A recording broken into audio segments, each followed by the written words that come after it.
ಹೇಳಬೇಕಾಗುತ್ತೆ. ಓಂ ಸದಾಶಿವಸಮಾರಂಭಾಂ ಶಂಕರಾಚಾರ್ಯಮಧ್ಯಮಾಂ ಅಸ್ಮದಾಚಾರ್ಯಪರ್ಯಂತಾಂ ವಂದೇ ಗುರುಪರಂಪರಾಂ ಶ್ರುತಿಸ್ಮೃತಿಪುರಾಣಾನಾಮಾಲಯಂ ಕರುಣಾಲಯಂ ನಮಾಮಿ ಭಗವತ್ಪಾದಂ ಶಂಕರಂ ಲೋಕಶಂಕರಂ. ಶಂಕಾರೂಪೇಣ ಮಚ್ಚಿತ್ತಂ ಪಂಕೀಕೃತಮಭೋಗ್ಯಯ ಇಂಕರೇಯಸ್ಯ ಸಾಮಾಯ ಶಂಕರಾಚಾರ್ಯಮಾಶ್ರಯೇ. ಪ್ರಹ್ಲಾದವರದೋ ದೇವೋ ಯೋ ನೃಸಿಂಹಃ ಪರೋ ಹರಿಃ ನೃಸಿಂಹೋಪಾಸಕಂ ನಿತ್ಯಂ ತಂ ನೃಸಿಂಹಂ ಭಜೆ. ಶ್ರೀ ಸಚ್ಚಿದಾನಂದ ಶಿವಾಭಿನವ್ಯ ಭಾರತ್ಯವಿದಾನ್ಯತೀಂದ್ರ ವಿದ್ಯಾನಿಧಿ ಮಂತ್ರವಿಧಿ ಸದಾ ಅನಿಷ್ಠಾನ್ ಭಜೆ ಮಾನವ ಶಂಭುರೂಪಾನ್. ಸದಾ ಅಧ್ಯಾನನಿರತಂ ಶ್ರೇಯೇಭ್ಯಃ ಪರಾಮುಖಂ ನೌಮಿ ಶಾಸ್ತ್ರೇಷು ನಿಷ್ಣಾತಂ ಚಂದ್ರಶೇಖರ ಭಾರತೀ. ವಿವೇಕಿನಂ ಮಹಾಪ್ರಜ್ಞಂ ಧೈರ್ಯೋದಾರ್ಯ ಕ್ಷಮಾನಿಧಿಂ ಸದಾ ಅಭಿನವಪೂರ್ವಂ ತಂ ವಿದ್ಯಾತೀರ್ಥಗುರುಂ ಭಜೆ. ಅಜ್ಞಾನಾಂ ಜಾಹ್ನವೀತೀರ್ಥಂ ವಿದ್ಯಾತೀರ್ಥಂ ವಿವೇಕಿನಾಂ ಸರ್ವೇಷಾಂ ಸುಖದಂ ತೀರ್ಥಂ ಭಾರತೀತೀರ್ಥಮಾಶ್ರಯೇ. ವಿದ್ಯಾವಿನಯಸಂಪನ್ನಂ ವೀತರಾಗಂ ವಿವೇಕಿನಂ ವಂದೇ ವೇದಾಂತತತ್ತ್ವಜ್ಞಂ ವಿದುಷೇಖರ ಭಾರತೀ. ಪಂಚಾಶತವಿಭಕ್ತಮುಖದೋಸ್ತಲಾಂ ಆಸ್ಮನ್ಮೌಲಿನಿಬದ್ಧಚಂದ್ರಶಕಲಾಂ ಆಪೀನತುಂಗಸ್ತನೀಂ ಮುದ್ರಾಕ್ಷಗುಣಂ ಸುಧಾರ್ಯಕಲಶಂ ವಿದ್ಯಾಂಚ ಹಸ್ತಾಂಬುಜೈಃ. ಬಿಭ್ರಾಣಾಂ ವಿಶದಪ್ರಭಾಂ ತ್ರಿನಯನಾಂ ವಾಗ್ದೇವತಾಮಾಶ್ರಯೇ. ಶ್ರೀಮತ್ಪರಮಹಂಸ ಪರಿವ್ರಾಜಕಾಚಾರ್ಯವರ್ಯ ಪದವಾಕ್ಯಪ್ರಮಾಣಪಾರಾಯಣ ಯಮನಿಯಮಾಸನ ಪ್ರಾಣಾಯಾಮ ಪ್ರತ್ಯಾಹಾರ ಧಾರಣಾಧ್ಯಾನ ಸಮಾಧಿಷ್ಠಾಂಗೋಗ್ಯಾನುಷ್ಠಾನ ನಿಷ್ಠ ತಪಶ್ಚಕ್ರವರ್ತಿ ಅನಾದ್ಯ ವಿಚ್ಛಿನ್ನ ಶ್ರೀ ಶಂಕರಾಚಾರ್ಯ ಗುರು ಪರಂಪರಾ ಪ್ರಾಪ್ತ ಷಡ್ದರ್ಶನ ಸ್ಥಾಪನಾಚಾರ್ಯ ವ್ಯಾಖ್ಯಾನ ಸಿಂಹಾಸನಾಧೀಶ್ವರ ಸಕಲ ನಿಗಮಾವಸಾರ ಹೃದಯ ಸಾಂಖ್ಯತ್ರಯ ಪ್ರತಿಪಾದಕ ವೈದಿಕ ಮಾರ್ಗ ಪ್ರವರ್ತಕ ಸರ್ವತಂತ್ರ ಸ್ವತಂತ್ರ ಆದಿನಾಥಮನಿ ವಿದ್ಯಾನಗರ ಮಹಾರಾಜಧಾನಿ ಕರ್ನಾಟಕ ಸಿಂಹಾಸನ ಪ್ರತಿಷ್ಠಾಪನಾಚಾರ್ಯ ಶ್ರೀಮದ್ರಾಜಾದಿರಾಜ ಗುರು ಮಂಡಲಾಚಾರ್ಯ ಋಷಿಶೃಂಗಪ್ರವರಾಧೀಶ್ವರ ತುಂಗಭದ್ರಾ ತೀರವಾಸಿ ಶ್ರೀಮದ್ ವಿದ್ಯಾಶಂಕರ ಪಾದಪದ್ಮಾರಾಧಕ ಶ್ರೀಮದ್ ಜಗದ್ಗುರು ಶ್ರೀಮದ್ ಅಭಿನವ ವಿದ್ಯಾತೀರ್ಥ ಮಹಾಸ್ವಾಮಿ ಗುರು ಕರಕಮಲ ಸಂಜಾತ ಶ್ರೀಮದ್ ಜಗದ್ಗುರು ಶ್ರೀ ಭಾರತೀ ತೀರ್ಥ ಮಹಾಸ್ವಾಮಿನಾ ತತ್ಕರಕಮಲ ಸಂಜಾತ ಶ್ರೀಮದ್ ಜಗದ್ಗುರು ಶ್ರೀಮದ್ ಶ್ರೀಶೇಖರ ಭಾರತೀ ಮಹಾಸ್ವಾಮಿನಾಂಚ ಚರಣಾರವಿಂದಯೋಃ ಸಾಷ್ಟಾಂಗ ಪ್ರಣಾಮಾನ್ ಸಮರ್ಪಯಾಮಃ. ಅದ್ವೈತಾನಂದ ಪೂರ್ಣಾಯ ವ್ಯಾಸಶಂಕರರೂಪಿಣೇ ನಮೋಸ್ತು ವಾಸುದೇವಾಯ ಗುರವೇ ಸರ್ವಸಾಕ್ಷಿಣೇ. ಇದರಲ್ಲಿ 11ನೇ ವರ್ಣಕ ಅನ್ನೋದು ಇವಾಗ ಪ್ರಾರಂಭ ಮಾಡಿದ್ದೀವಿ. ಈ 11ನೇ ವರ್ಣಕದಲ್ಲಿ ಆತ್ಮ ಅನ್ನೋದು ಸಚ್ಚಿದಾನಂದ ಸ್ವರೂಪ ಅನ್ನೋದನ್ನು ಹೇಳಕ್ಕೆ ಕೊಟ್ಟಿದ್ದಾರೆ. ಈ ಆತ್ಮ ಅನ್ನೋದು ಅವಸ್ಥಾತ್ರಯ ವಿವೇಕ, ಅವಸ್ಥಾತ್ರಯ ಅಂದರೆ ಜಾಗೃತ ಅವಸ್ಥಾ, ಸ್ವಪ್ನಾವಸ್ಥಾ, ಸುಷುಪ್ತ್ಯವಸ್ಥಾ, ಅದರ ಮೂರಿಂದಲೂ ಬೇರೆಯಾಗಿರುವುದದು. ಅದಕ್ಕೆ ಒಳಪಟ್ಟಿದ್ದಲ್ಲ, ಅದು ಅದರಿಂದ ಹೊರಗಿರೋದು, ಅಂದರೆ ಅದರಲ್ಲಿ ಅನಿಸುವಾಗಿರೋದು, ಆದರೆ ಅದಕ್ಕೆ ಸೀಮಿತವಾಗಿಲ್ಲ ಅಂತ.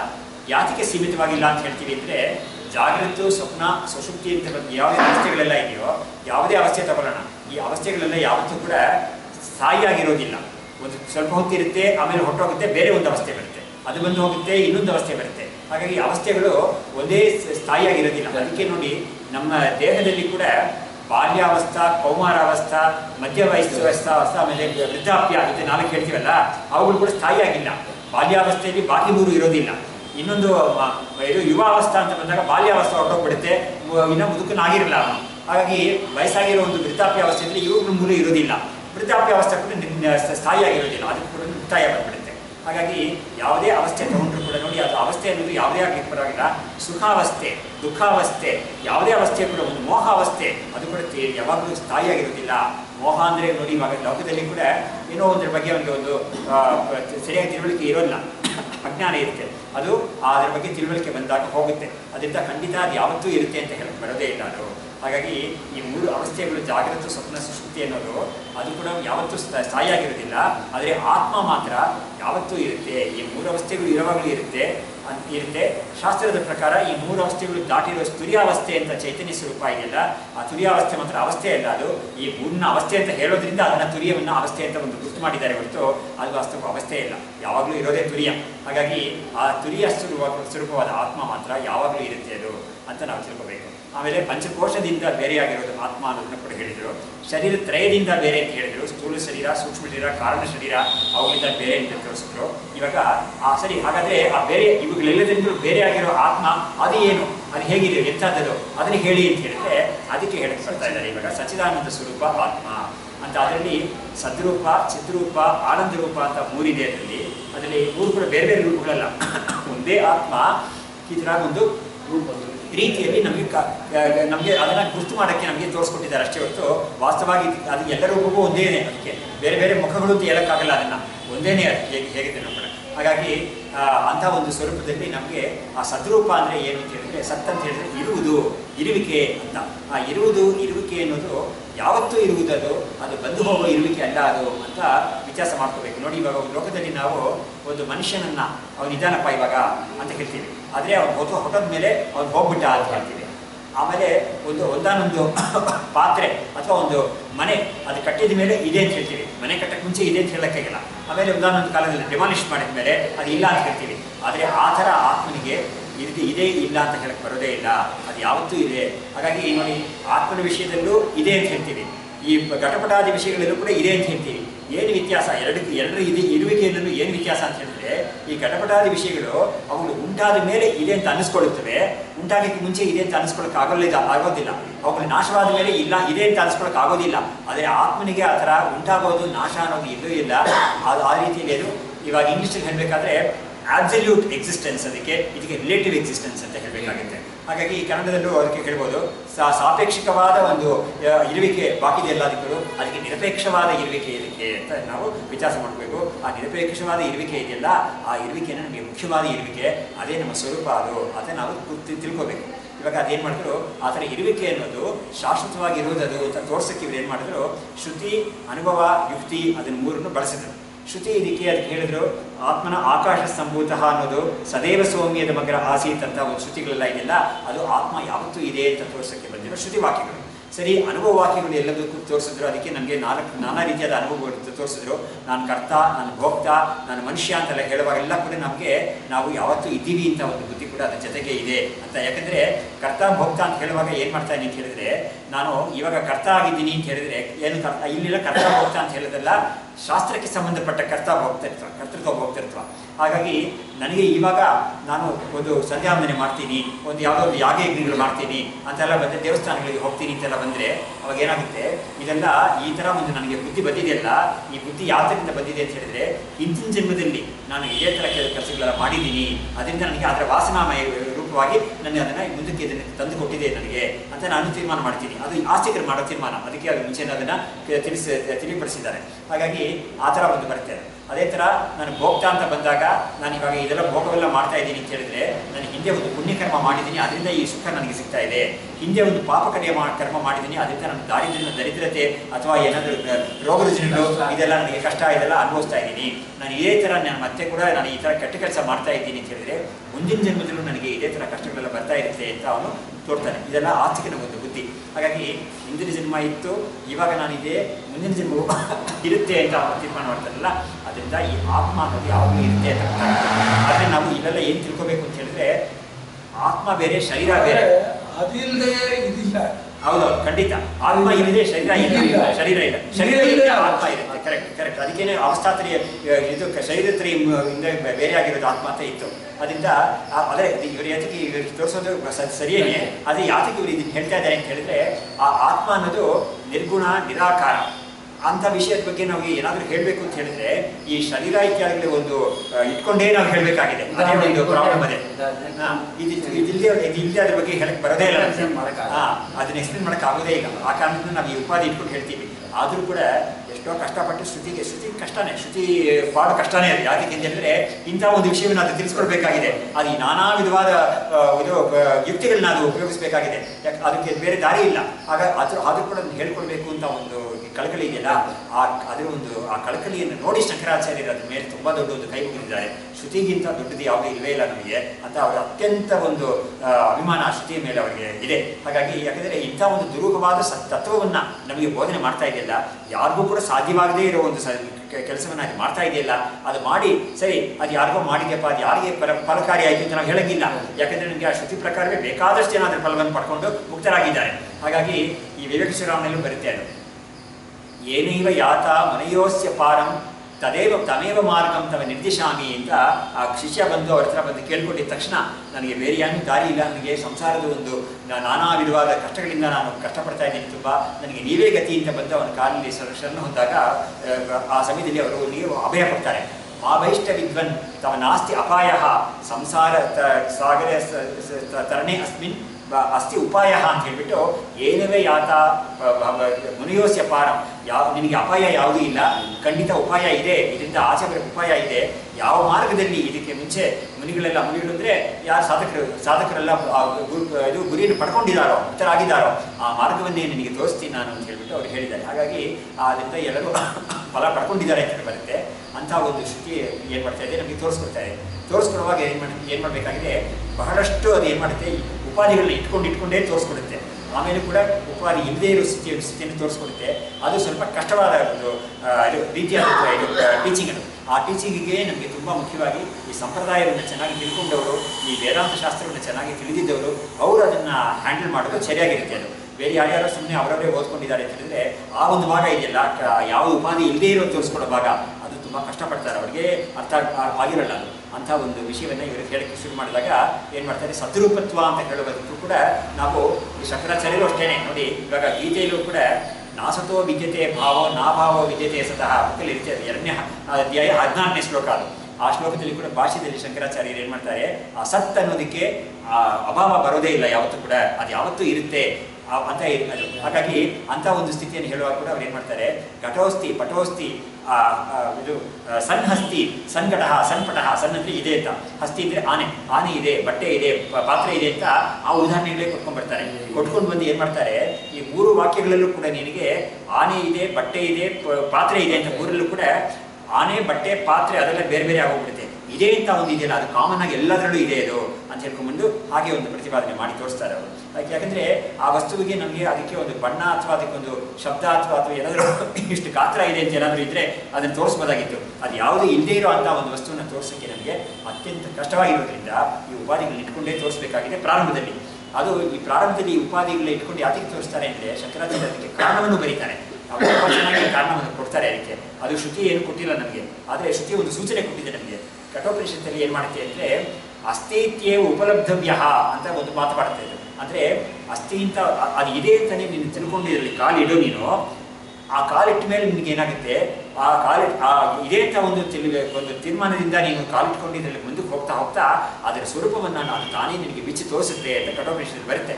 ಶಂಕರಾಚಾರ್ಯರು ಅದನ್ನ ಇಟ್ಕೊಂಡು ಏನು ಮಾಡ್ತಾರೆ, ತೈತರೀಯದಲ್ಲಿ ಉಪನಿಷತ್ತಲ್ಲಿ ಬೇರೆ ಯಾವ್ಯಾವ ಉಪನಿಷತ್ತಲ್ಲಿ ಎಲ್ಲೆಲ್ಲಿ ಇಂಥ ಆತ್ಮನ ಬಗ್ಗೆ ಏನಾದರೂ ಒಂದು ಹೇಳಕ್ಕೆ ಬರುತ್ತೋ ಅಲ್ಲೆಲ್ಲ ಅವ್ರು ಹೇಳ್ತಾರೆ, ಇದು ಹೇಳಿರೋದು ಯಾತಕ್ಕೆ ಅಂತ ಹೇಳಿದ್ರೆ ಆ ಆತ್ಮ ಇದೇ ಅಂತ ತೋರ್ಸಕ್ಕಾಗಿ ಇದು ಹೇಳಿರೋದು ಅಂತ. ಯಾತಕ್ಕೆ ಅಂದರೆ ಶಬ್ದ ಸ್ಪರ್ಶ ರೂಪ ರಸ ಗಂಧ ಇಲ್ಲದೇ ಇರೋ ಆ ವಸ್ತುವನ್ನ ತೋರಿಸೋದೇ ಕಷ್ಟ. ಯಾಕಂದರೆ ಅದು ಇಲ್ಲ ಅಂತ ತೀರ್ಮಾನ ಮಾಡ್ಬಿಡ್ತಾನೆ. ಯಾಕಂದರೆ ಒಂದು ಯಾವುದಾದ್ರು ಒಂದು ವಸ್ತು ಇದೆ ಅಂತ ಕೇಳಿದ್ರೆ ತಕ್ಷಣ ಏನು ಪ್ರಶ್ನೆ ಮಾಡ್ತಾನೆ ಅಂತ ಹೇಳಿದ್ರೆ ಅದು ಹೇಗಿದೆ, ಎಲ್ಲಿದೆ, ಅದ್ರ ಗಾತ್ರ ಎಷ್ಟು ವೆಯ್ಟ್, ಅದಕ್ಕೆ ಯಾವತ್ತು ಮ್ಯಾನುಫ್ಯಾಕ್ಚರ್ ಮಾಡಿದ್ದಾರೆ, ಅದನ್ನ ಏನು ಬಣ್ಣ ಇದೆ, ಅದಕ್ಕೆ ಏನು ಟೆಕ್ಸ್ಚರ್ ಇದಕ್ಕೆ ಮುಟ್ಟಿದ್ರೆ ಏನು ಟೇಸ್ಟ್ ಇರುತ್ತೆ ಅಂತೆಲ್ಲ ಕೇಳ್ತಾರಲ್ವಾ. ಇದು ಯಾವುದೋ ಆತ್ಮನಿಗೆ ಇಲ್ಲವೇ ಇಲ್ಲ. ಹಾಗಾಗಿ ಅದು ಅಂಥದ್ದು ಯಾವುದೂ ಇಲ್ಲದೇ ಇರೋ ಆತ್ಮನ್ನ ಎಲ್ಲರೂ ತುಂಬ ಸುಲಭವಾಗಿ ಇದೆ ಅಂತ ತಿಳ್ಕೊಳ್ಳೋದಕ್ಕಿಂತ ಇಲ್ಲ ಅಂತ ತಿಳ್ಕೊಳ್ಳೋಕೆ ಎಲ್ಲರಿಗೂ ತುಂಬ ಬಂದ್ಬಿಡುತ್ತೆ. ಅದು ತಕ್ಷಣ ಅಂತ ವಸ್ತು ಇಲ್ಲವೇ ಇಲ್ಲಪ್ಪ ಅಂತ ತಿಳ್ಕೊಳ್ಳೋಕೆ ಬರುತ್ತೆ. ಆ ಒಂದನ್ನು ತಪ್ಪಿಸ್ಬೇಕು. ಇಲ್ಲ ಅಂತ ಮಾಡ್ಕೊಂಡ್ಬಿಟ್ರೆ ಅವನಿಗೆ ಪಾಪ ಗತಿನೇ ಇಲ್ಲ. ಮುಂದಕ್ಕೆ ಅವನು ಇದನ್ನು ಕಾಲಿಟ್ಟು ಮುಂದಕ್ಕೆ ನಡೆಯೋಕ್ಕೆ ಆಗೋದಿಲ್ಲ. ಅವನಿಗೆ ಗುರಿ ಅನ್ನೋದೇ ಇಲ್ಲ ಅಂತ ಆಗೋಗ್ಬಿಟ್ರೆ ಪಾಪ ಹೇಗೆ ಬರ್ತಾನೆ. ಅದರಿಂದ ಇದೆ ಅಂತ ತೋರ್ಸೋಕ್ಕಾಗಿ ಉಪನಿಷತ್ತು ಇಂಥ ಯುಕ್ತಿಗಳೆಲ್ಲ ಮಾಡುತ್ತೆ ಅಂತ ಹೇಳ್ಬಿಟ್ಟು ಅವ್ರು ಎಲ್ಲಿ ಹೇಳ್ತಾರೆ ಅಂದರೆ ಭೀಷಾಸ್ಮಾತ್ ವಾತಃಪವತೆ ಭೀಷೋದೇತಿ ಸೂರ್ಯ ಅಂತ ಬರುತ್ತೆ, ಉಪನಿಷತ್ತಲ್ಲಿ ಬರುತ್ತೆ. ಅಂದರೆ ಅದರ ಒಂದು ಭಯದಿಂದ ಸೂರ್ಯ ಸಮಯಕ್ಕೆ ಸರಿಯಾಗಿ ಉದಯವಾಗ್ತಾನೆ, ಆಯಾ ಸಮಯಕ್ಕೆ ಸರಿಯಾಗಿ ಅವನು ಅಸ್ತಮನಾಗ್ತಾನೆ. ಅದರ ಒಂದು ಭಯದಿಂದ ಅಗ್ನಿ, ಇಂದ್ರ, ವಾಯು ಇವರುಗಳೆಲ್ಲ ಅವ್ರವ್ರ ಕೆಲಸ ಮಾಡ್ತಾ ಇದ್ದಾರೆ. ಯಾಕೆ ಯಮನೂ ಕೂಡ ಮೃತ್ಯುರ್ಧಾವತಿ ಪಂಚಮಃ ಅಂತ ಹೇಳ್ಬಿಟ್ಟು ಯಮನಿಗೆ ಅದನ್ನು ಹೇಳ್ತಾರೆ. ಯಮನೂ ಕೂಡ ಅದರ ಒಂದು ಭಯದಿಂದ ಮಾಡ್ತಾ ಇದೆ ಈ ಕೆಲಸಗಳೆಲ್ಲ ಅಂತ ಹೇಳಿದ್ರೆ ಏನಾಯಿತು ಅಂತ ಹೇಳಿದ್ರೆ ಶಂಕರಾಚಾರ್ಯರು ತೋರಿಸ್ತಾರೆ, ಇವುಗಳಿಗೆಲ್ಲ ಭಯಕ್ಕೆ ಅವ್ರು ನೋಡಿ ಲಿಟ್ರಲ್ ಮೀನಿಂಗ್ ತಗೊಳ್ಳೋದೇ ಇಲ್ಲ.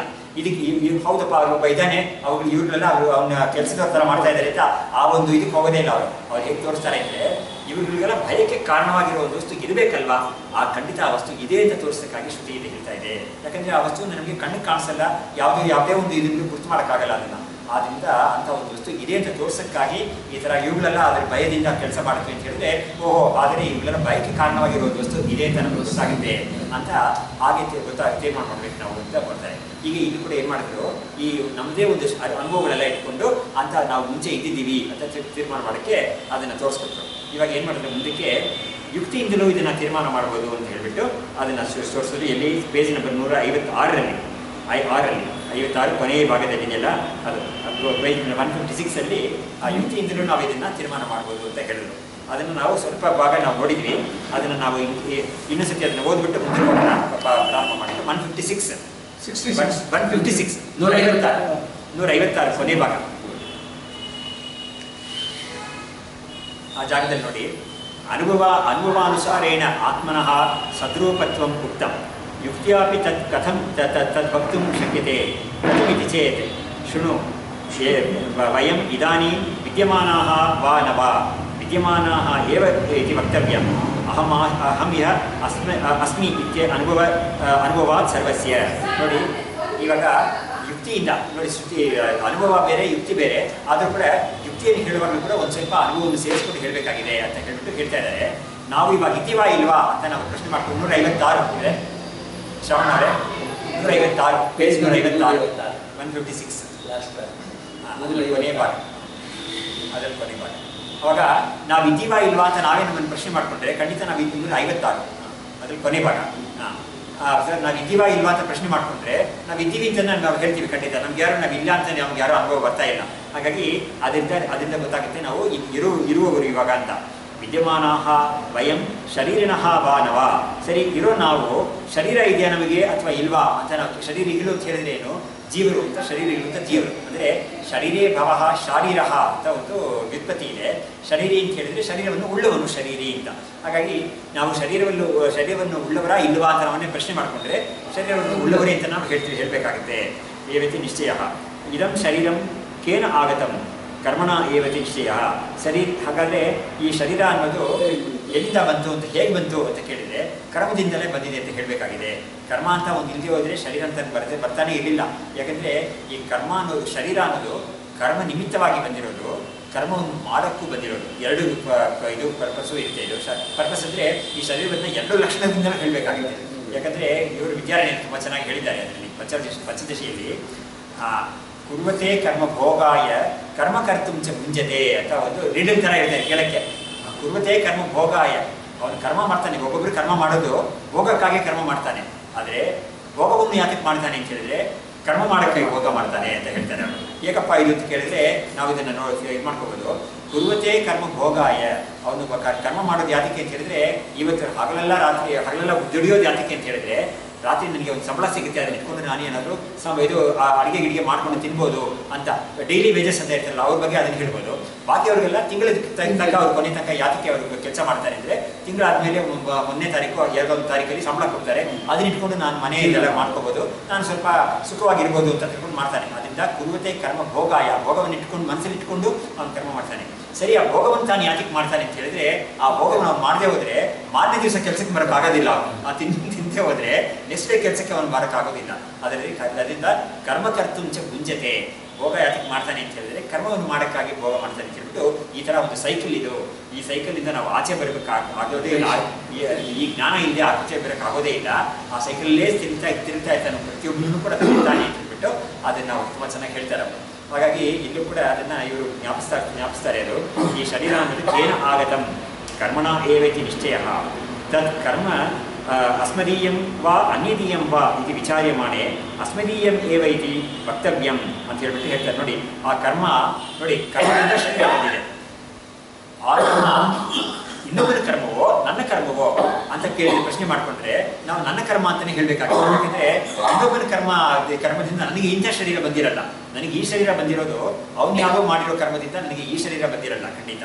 ಹಾಗಾಗಿ ನಮ್ಮ ಕರ್ಮ ಅಂತಾನೆ ನಾವು ಹೇಳಬೇಕಾಗುತ್ತೆ. ಇದು ಇನ್ನೊಬ್ಬರ ಕರ್ಮದಿಂದ ನಮಗೆ ಇಂಥ ಶರೀರ, ಅವ್ನು ಪುಣ್ಯಕರ್ಮ ಎಲ್ಲ ಮಾಡಿದ್ರೆ ನಮಗೆ ಯಾಕೆ ಒಳ್ಳೆ ಶರೀರ ಬರಬೇಕು? ಅವನಿಗೆ ಒಳ್ಳೆ ಶರೀರ ಬರುತ್ತೆ ಅಲ್ವಾ? ಅವ್ನು ಪುಣ್ಯಕರ್ಮಗಳು ಮಾಡಿದ್ರೆ ಅವನಿಗೆ ಒಳ್ಳೆ ಶರೀರ ಬರುತ್ತೆ, ಒಳ್ಳೆ ಮನೆತನ ಸಿಗುತ್ತೆ ಅವನಿಗೆ, ಅದೆಲ್ಲ ಆಗುತ್ತೆ. ಇನ್ನೊಬ್ಬನಿಗೆ ಏನು ಅದಕ್ಕೆ ಮುಂದಕ್ಕೆ ಹೋಗೋದಿಲ್ಲ ಅದು ಅಂತ ಅಂತ ಆಗುತ್ತೆ. ಅದಕ್ಕೆ ನೋಡಿ ಆ ಇದನ್ನು ಕೂಡ ತುಂಬ ಚೆನ್ನಾಗಿರೋ ಒಂದು ಕಥೆಯಲ್ಲಿ ಅದೇ ಕಥೆ ಮುಖಾಂತರ ಅದನ್ನು ತೋರಿಸ್ತಾರೆ. ವಾಲ್ಮೀಕಿ ಎನ್ನುವುದು ಒಂದು ದರೋಡೆ ಮಾಡೋರಾಗಿದ್ರಂತ ಒಂದು ಕಥೆ ಇದೆ, ಅದು ಸಂಪ್ರದಾಯದಲ್ಲಿ ಇದೆ ಆ ಕಥೆ. ಆ ಸಮಯದಲ್ಲಿ ಅವ್ರನ್ನ ದರೋಡೆ ಮಾಡ್ತಾ ಇದ್ದಾನೆ ಅವನು. ಅವನ್ನ ನಾರದರು ಒಂದ್ಸತಿ ಬಂದು ಅವ್ನಿಗೊಂದು ಬುದ್ಧಿ ಹೇಳಬೇಕು ಅಂತ ಹೇಳ್ಬಿಟ್ಟು ಮಾಡಿದಾಗ, ನೋಡು ನೀನು ಈ ಥರ ಮಾಡ್ತಾ ಇದೆಯಲ್ಲ, ನಿನಗೆ ಈ ಥರ ತಪ್ಪು ಕೆಲಸ ತಾನೇ ಇದು ಖಂಡಿತ ಅಂತ ಕೇಳಿದ್ರೆ, ಹೌದು ತಪ್ಪು ಕೆಲಸ, ಮತ್ತೆ ಏನು ಮಾಡೋದು, ನಾನು ಮಾಡ್ತಾ ಇದ್ದೀನಿ, ನಾನು ಸುಖವಾಗಿದ್ದೀನಿ, ನಿಮ್ಮ ಹೆಂಡತಿ ಮಕ್ಕಳೆಲ್ಲ ಕಾಪಾಡ್ತಾ ಇದ್ದೀನಿ ಇದರಿಂದ ಅಂತ ಹೇಳ್ತಾನೆ. ನೀನು ಮಾಡ್ತಾ ಇರೋ ಕೆಲಸಕ್ಕೆ ಅವರೆಲ್ಲ ಭಾಗಿಯಾಗ್ತಾರ ಕೇಳು ಅಂತ ಹೇಳ್ತಾನೆ.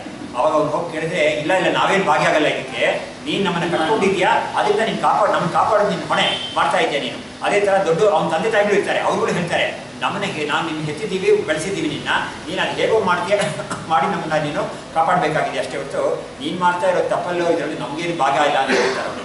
ಆವಾಗ ಅವನಿಗೆ ಬುದ್ಧಿ ಬರುತ್ತೆ, ಹೌದು ನಾನು ಮಾಡ್ತಾ ಇರೋ ತಪ್ಪಲ್ಲಿ ನನಗೆ ಭಾಗ ಇದೆ, ಅವರು ಯಾರೋ ಭಾಗ ಇಲ್ಲ, ನಾನೇ ಪೂರ್ತಿ ಅನುಭವಿಸಬೇಕಾಗುತ್ತೆ ಅಂತ ನಮಗೆ ಗೊತ್ತಾದ ಮೇಲೆ ಅವ್ರ ಮನಸ್ಸು ಪರಿವರ್ತನೆ ಆಗುತ್ತೆ ಅಂತ ಒಂದು ಕಥೆಯನ್ನು ಹೇಳಿದ್ದಾರೆ.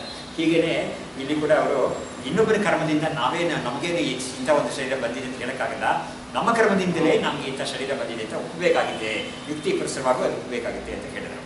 ಅದಕ್ಕೆ ಅನ್ಯಕರ್ಮಣ ಅನ್ಯಸ್ಯ ಫಲ ಅನುಪತ್ತೇ, ಇನ್ನೊಬ್ಬನ ಕರ್ಮದಿಂದ ಇನ್ನೊಬ್ಬರಿಗೆ ಫಲ ಬರುತ್ತೆ ಅನ್ನೋದನ್ನು ನಾವು ಒಪ್ಕೊಳ್ಳೋಕ್ಕಾಗೋದಿಲ್ಲ. ಅದಕ್ಕೆ ನಮ್ಮ ಮೇಷ್ಟ್ರು ಒಂದು ತಮಾಷೆಗೆ ಹೇಳೋರು ಅವರು, ನಾವು ಅಮೃತಾಂಜನ ಹಚ್ಕೊಂಡ್ರೆ ಅವನ ತಲೆ ಹೋಗುತ್ತಾ ಅಂತ ಹೇಳೋರು. ಹಾಗಾಗಿ ಅವನ ತಲೆಯನ್ನು ಹೋಗ್ಬೇಕಾದ್ರೆ ಅವನೇ ಅಮೃತಾಂಜನ ಹಚ್ಕೋಬೇಕಾಗುತ್ತೆ. ಹಾಗಾಗಿ ಅದನ್ನ ಎಷ್ಟು ಹಳೆ ಕಾಲದವರು ಅಂತ ಇದರಲ್ಲಿ ಹೇಳೋರು, ಎಕ್ಸಾಂಪಲ್ಸೇ ಹೇಳೋರು. ಅದಕ್ಕಾಗಿ ಹೀಗಾಗಿ ವಿಚಾರ್ಯಮಾಣೆ ಸರಿ ಮುಂದಕ್ಕೆ ಅನ್ಯಥಾ ಬ್ರಾಹ್ಮಣೇನ ಯಾಗೇ ಕೃತೆ ಶೂದ್ರ ಸ್ವರ್ಗಂ ಪ್ರಾಪ್ನಿಯ.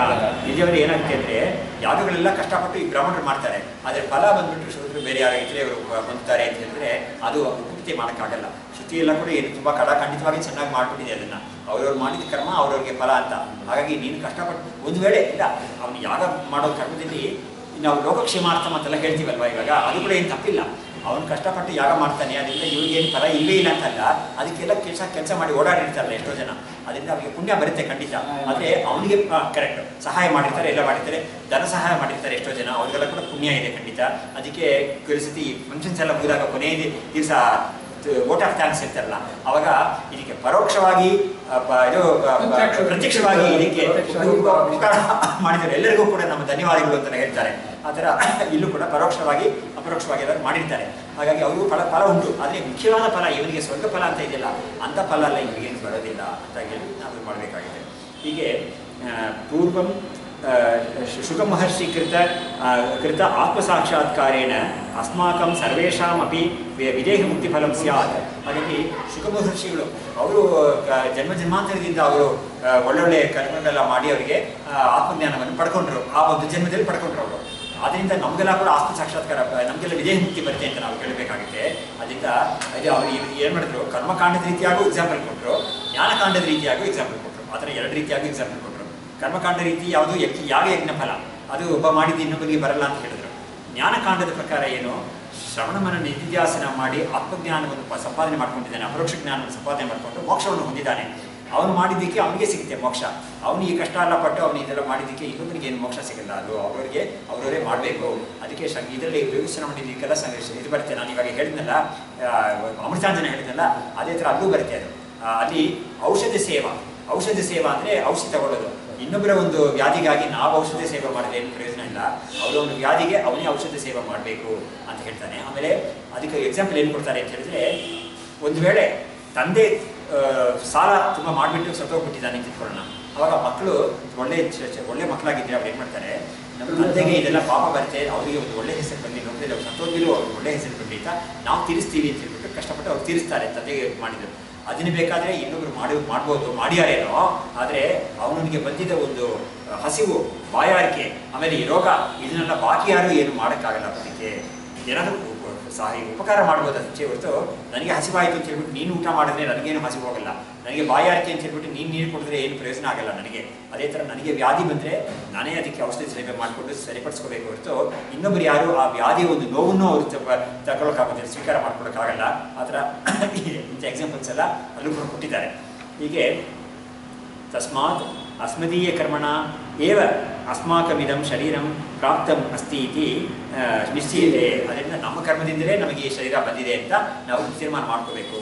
ಹಾಗಾಗಿ ನಮ್ಮ ಕರ್ಮದಿಂದ ಅಂತ ಹೇಳಿದಾಗ ಏನಾಯ್ತು, ನಾವು ಮುಂಚೆ ಇದ್ದಿದ್ದೀವಿ ಅಂತ ಗೊತ್ತಾಗುತ್ತೆ. ಅದನ್ನು ಮುಂದೆ ಕೇಳ್ತಾರೆ, ಏತತ್ ಶರೀರ ಆರಂಭಕಂ ಕರ್ಮ ಅಸ್ಮಿನ್ ಜನ್ಮನಿ ಕೃತಂ ವಾ ಪೂರ್ವಜನ್ಮ ವಾ ಅಂತ ಕೇಳ್ಬಿಟ್ಟು ಪೂರ್ವಜನ್ಮ ಕೃತಂ ಇತಿ ವಕ್ತವ್ಯಂ ಇತಿ ಯುಕ್ತಂ.